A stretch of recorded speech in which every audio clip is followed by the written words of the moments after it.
ಸ್ವಾಭಿಮಾನಿ ನ್ಯೂಸ್ಗೆ ಸ್ವಾಗತ. ಇಂದಿನ ಪ್ರಮುಖ ಸುದ್ದಿಗಳು.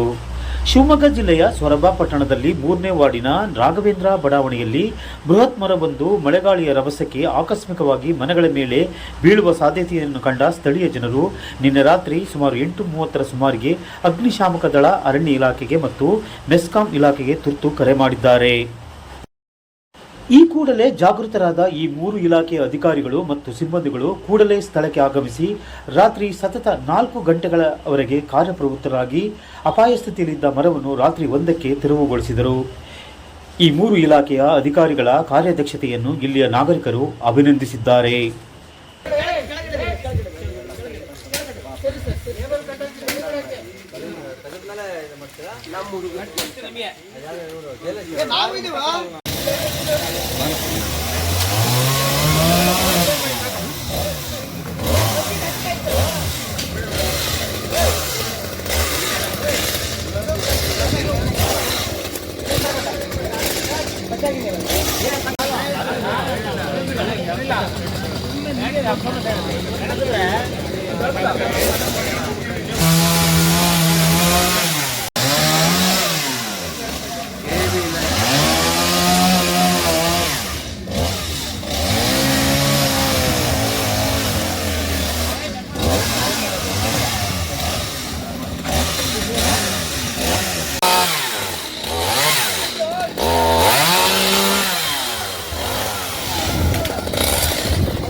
ಸೊರಬದ 3ನೇ ವಾರ್ಡಿನಲ್ಲಿ ಮೇ ಫ್ಲವರ್ ಗಿಡ ರೋಡ್ ಸೈಡಿಗೆ ಹಚ್ಚಿದ್ರು.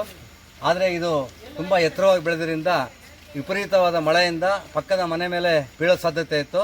ಸಾವು ನೋವಿನ ಒಂದು ಸಂದರ್ಭ ಇತ್ತು. ಆ ಸಂದರ್ಭದಲ್ಲಿ ಇಲ್ಲಿಯ ಸ್ಥಳೀಯ ಈ ವಾರ್ಡಿನ ಪ್ರಮುಖರಾದಂಥ ಎಲ್ಲ ಸಂಜೀವಾಚಾರ್ಯ ಅಥವಾ ಅವರೆಲ್ಲ ಸ್ನೇಹಿತರೆಲ್ಲ ಸೇರಿ ಎಲ್ಲ ಇಲಾಖೆಗಳಿಗೂ ಅವರು ತಕ್ಷಣವಾಗಿ ತಿಳಿಸಿದಾಗ ಅವರು ನಮ್ಮ ಫೈರ್ ಆಫೀಸರು, ಜೊತೆಗೆ ಫಾರೆಸ್ಟ್ ಡಿಪಾರ್ಟ್ಮೆಂಟ್ನವರು, ಆಮೇಲೆ ಮೆಸ್ಕಾಂ ಇಲಾಖೆ ಎಲ್ಲ ಸಿಬ್ಬಂದಿಗಳು ತಕ್ಷಣ ಬಂದು ಸತತ 4 ಗಂಟೆಗಳ ಪ್ರಯತ್ನದಿಂದ ಈ ಒಂದು ಅನಾಹುತವನ್ನು ತಪ್ಪಿಸಿದ್ದಾರೆ.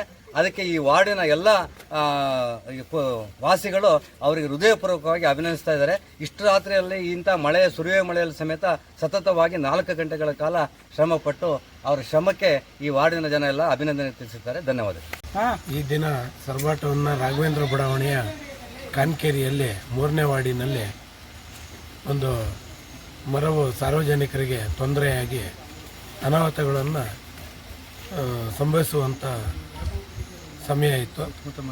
ಅಂಥ ಸಮಯದಲ್ಲಿ ನಾವು ಏರಿಯಾದಲ್ಲಿ ಸಂಬಂಧಪಟ್ಟವರ ಎಲ್ಲರ ಸಹಕಾರವನ್ನು ತೆಗೆದುಕೊಂಡು ಸಂಬಂಧಪಟ್ಟ ಅಧಿಕಾರಿಗಳಿಗೆ, ಅರಣ್ಯಾಧಿಕಾರಿಗಳಿಗೆ ಮತ್ತು ಅಗ್ನಿಶಾಮಕ ದಳದ ಸಿಬ್ಬಂದಿಗಳಿಗೆ, ಸಂಬಂಧಪಟ್ಟ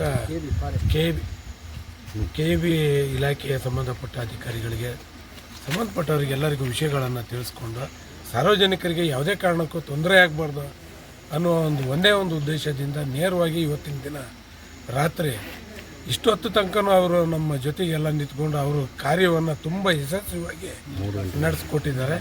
3ರಿಂದ 4 ತಾಸುಗಳ ತನಕನೂ.